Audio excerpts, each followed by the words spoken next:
ఈ critical situation address చేయడానికి అందరు సాంకేతిక నైపుణ్యం ఉన్న వాళ్ళందరినీ కూడా తీసుకొని ఈరోజు మళ్ళీ దీన్ని ముందుకు వెళ్ళడానికి అవసరమైన సర్వేలు చేయడానికి ఇక్కడ ఇది ఏదో ఓపెన్ ల్యాండ్ జనరల్ ల్యాండ్స్లో మనం టన్నెల్ చేయడం ఈజీ, కానీ ఇది టైగర్ రిజర్వ్ ఫారెస్ట్, పక్కనే మన కృష్ణానది ఉన్నది.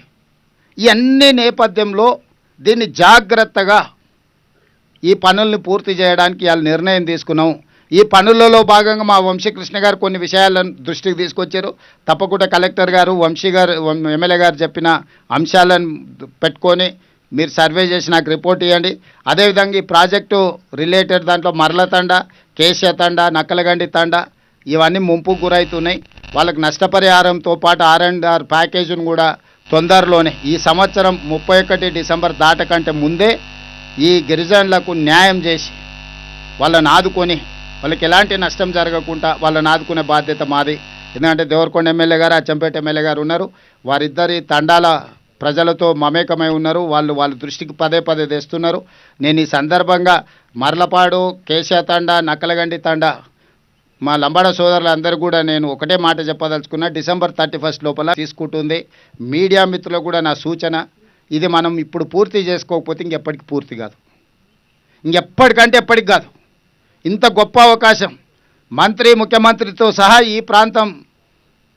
ఈ ప్రాంతంలోనే పుట్టి పెరిగిన వాళ్ళు ఉన్నప్పుడు కాకపోతే ఇంకా దీన్ని ఎవ్వరు చెయ్యరు. ఇందులో ఈ పనిని పూర్తి చేసుకోవడానికి మనందరం కూడా ఏకం కావాలి. దీని మీద చిలువలు పలువలు తప్పుడు ఆరోపణలు ఎవరని చెప్తే మనందరం కలిసి తిరిగేసి కొట్టాలి.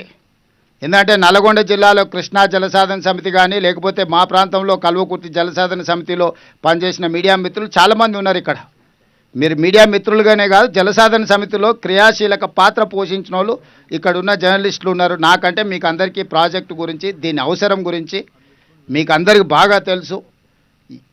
ఏ అడ్డంకులు వచ్చినా తొలగించుకుందాం, ఈ ప్రాజెక్టు పూర్తి చేసుకుందాం. ఈ ప్రాజెక్టు పూర్తి చేయకపోతే మహబూబ్ నగర్కు, నల్గొండ జిల్లాకు తీరని నష్టం జరుగుతుంది. కాబట్టి మీ అందరి సహకారాన్ని మేము ఆశిస్తున్నాం. మనందరం కలిసికట్టుగా ఈ ఒక అడ్వాన్స్ టెక్నాలజీతో, ఎందుకంటే ఇది ఆర్మీలో వాడే టెక్నాలజీని బార్డర్లో దేశ భద్రత కోసం పనిచేస్తున్న సైనికులను పిలుచుకొని, నిపుణులను పిలుచుకొని, వాళ్ళని డెప్యుటేషన్ మీద తెచ్చుకొని, ఉత్తమ్ కుమార్ రెడ్డి గారు చాలా ప్రయాసాలు కోర్చి వారికి ఉన్న మొత్తం పరిచయాలన్నిటిని కూడా ఉపయోగించి ఈరోజు ఈ సమస్యను ఒక కొలిక్కి తీసుకొచ్చిండు.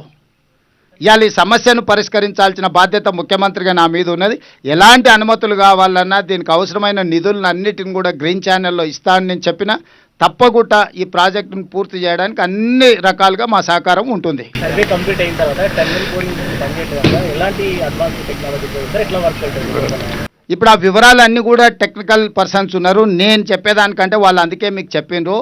ఇప్పుడు టన్నెల్ బోర్ మిషన్ను పక్కన పెట్టి సేమ్ అంచనాలతోనే దాన్ని మొత్తం తీసేసి 11 మీటర్స్ డయా టన్నెల్ 9.8 కిలోమీటర్ల ఇది ఏదైతే ఉన్నదో అది కంప్లీట్ చేస్తాం.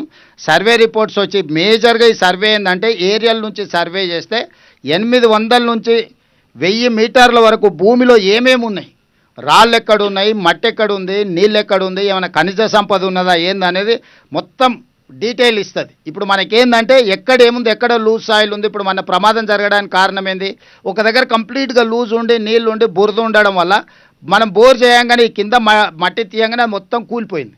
దాంతో టన్నెల్ బోర్ మిషన్ పాడవడమే కాబట్టి 8 ప్రాణాలు పోయినాయి. ఇప్పుడు ఎవ్రీ 2.5 మీటర్స్లో ఏమేమి ఉన్నదో కంప్లీట్గా ఇది డేటా ఇస్తుంది. ఈ ఎనాలిసిస్ చేసుకొని ఆ పరిస్థితులను బట్టి టన్నెల్ తవ్వేటప్పుడు తీసుకోవాల్సిన జాగ్రత్తలన్నీ తీసుకుంటారు. అందుకోసమే ఇప్పుడు ఇది సర్వే చేస్తున్నాం.